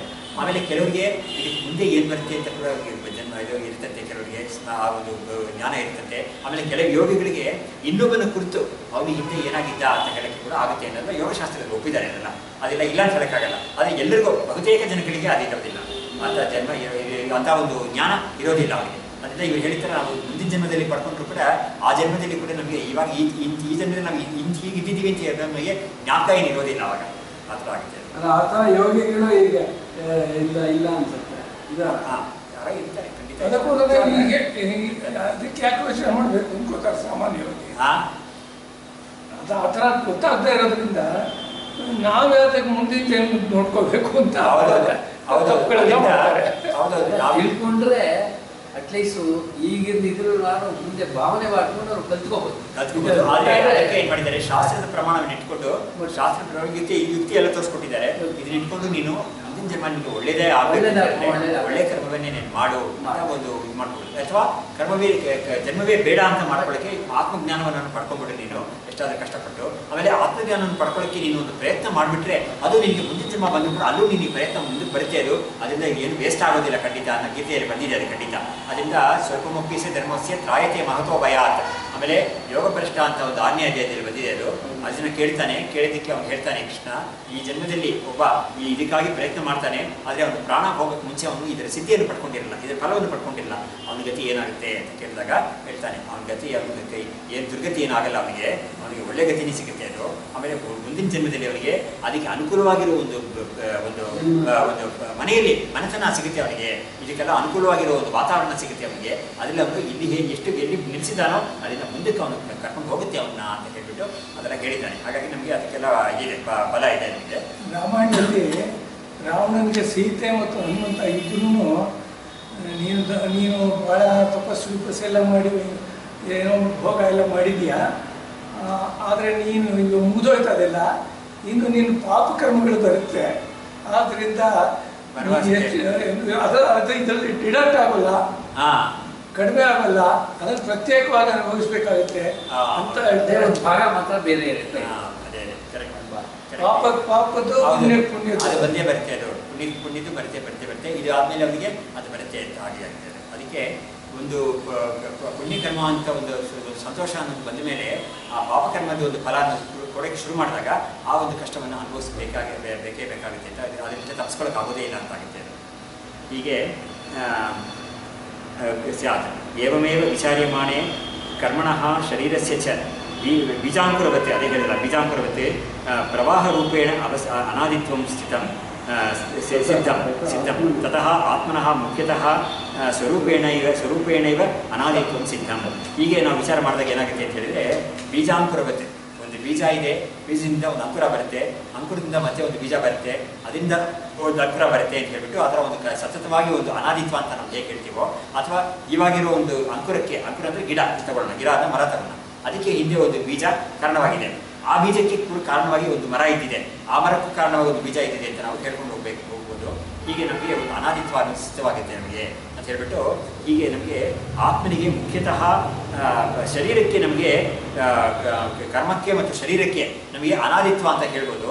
ಅದೇ ಥರ ಆತ್ಮ ಅನ್ನೋದಕ್ಕೂ ಕೂಡ ಮುಖ್ಯವಾಗಿ, ಯಾಕಂದರೆ ಆತ್ಮ ಇಲ್ಲದವರೆ ಶರೀರ ಮತ್ತು ಕರ್ಮ ಯಾವುದೂ ಇಲ್ಲವೇ ಇಲ್ಲ. ಹಾಗಾಗಿ ಆತ್ಮ ಅನ್ನೋದಕ್ಕೂ ಕೂಡ ನಮಗೆ ಸದ್ರೂಪತ್ವ ಅನ್ನೋದಕ್ಕೆ ನಮಗೆ ತೀರ್ಮಾನ ಆಗುತ್ತೆ. ಯಾಕಂದರೆ ಹಿಂದಿನ ಜನ್ಮದಲ್ಲೂ ಶರೀರ ಇದೆ ಅಂತ ಇದಿದೆ ಅಂತ ಹೇಳಿದರೆ ಆ ಶರೀರಕ್ಕೆ ಆತ್ಮ ಇದ್ದಿರಬೇಕಲ್ಲ.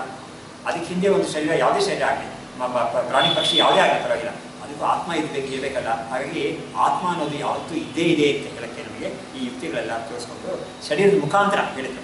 ಶರೀರ ಅನ್ನೋದಕ್ಕೇನೆ ನಮಗೆ ಈ ಶರೀರ ಹೋಗಲಿ, ಬೇರೆ ಯಾವುದೋ ಒಂದು ಶರೀರ ಇದ್ದಿದೆ ಮುಂಚೆ, ಅದರಿಂದ ಶರೀರ ಅನ್ನೋದು ನಮಗೆ ಕಂಟಿನ್ಯೂಸ್ ಆಗಿ ಇದ್ದೇ ಇದೆ ಯಾವುದೇ ಸಮಯದಲ್ಲಿ ಕೂಡ. ನೋಡಿ ಅದಕ್ಕೇನು ಹೇಳ್ತಾರೆ, ಇವಾಗ ಈ ಶರೀರವನ್ನು ಬಿಟ್ಟು ನಮಗೆ ಮುಂದಿನ ಶರೀರ ಪಡ್ಕೊಳ್ಳೋಕ್ಕೆ ಮಧ್ಯದಲ್ಲಿ ಒಂದು ಗ್ಯಾಪ್ ಇದೆಯಲ್ಲ, ಸ್ಮಾಲ್ ಗ್ಯಾಪ್ ಇದೆ ಅಂತ ಶಾಸ್ತ್ರ ಗೊತ್ತಿಲ್ಲ.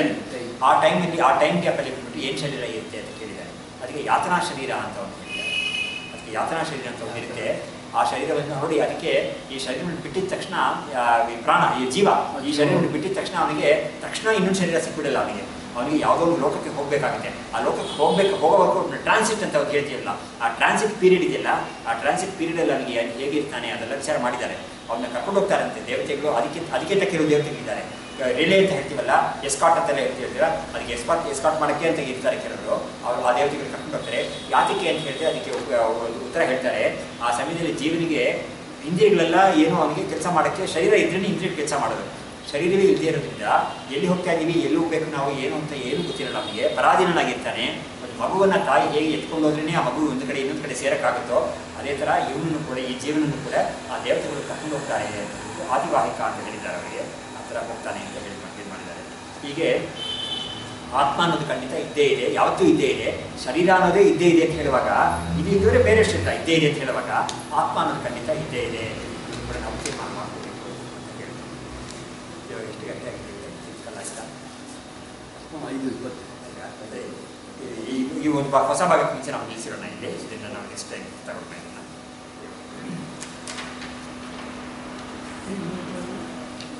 ಇಲ್ಲಿ ಮುಗಿಸಿರೋಣ. ಇಲ್ಲಿಗೆ ನೆಕ್ಸ್ಟ್ ಡೇ ಮಹಾಭಾರತದಲ್ಲೂ ಈ ಧೃತರಾಷ್ಟ್ರನಿಗೆ ಅವನ ಹಿಂದಿನ ಜನ್ಮದಲ್ಲಿ ಒಂದೇ ಇದರಲ್ಲಿ 100 ಹಕ್ಕಿಗಳನ್ನ ಒಟ್ಟಿಗೆ ಅದೇ ಈ ತರ ಕಥೆ ಹೇಳಿದ್ದಾರೆ. ಅದರಿಂದಲೇ ಅವನಿಗೆ ಈ ತರ ಒಂದೇ ಸಮಯ ಒಂದು ಜನ್ಮದಲ್ಲಿ 100 ಮಕ್ಕಳನ್ನು ಕೂಡ ಅವನು ಕಳ್ಕೊಂಡ ಅಂತೆಲ್ಲ ಹೇಳಕ್ಕೆ ಇದಕ್ಕೆ ಈ ತರ ಕಥೆ ಹೇಳ್ತಾರೆ.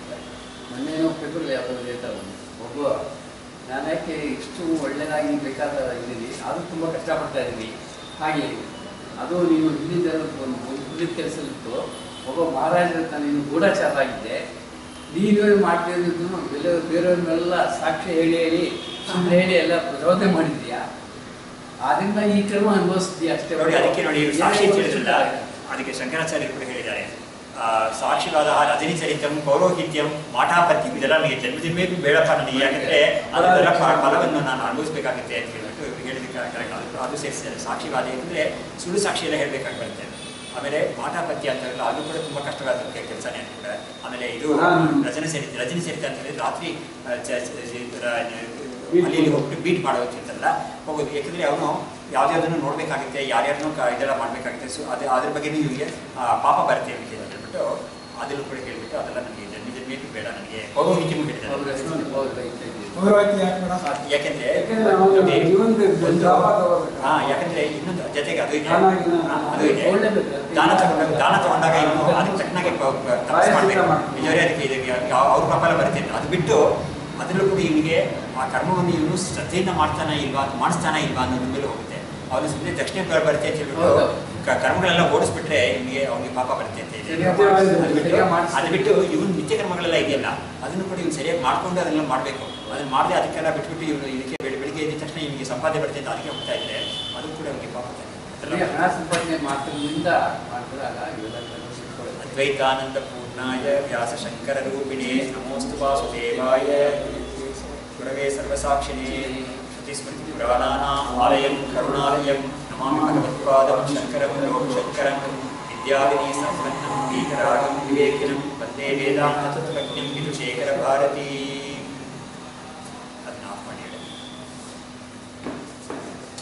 ಹಿಂದೆ ಒಬ್ಬರು ನಾರಾಯಣ ಶಾಸ್ತ್ರಿಗಳು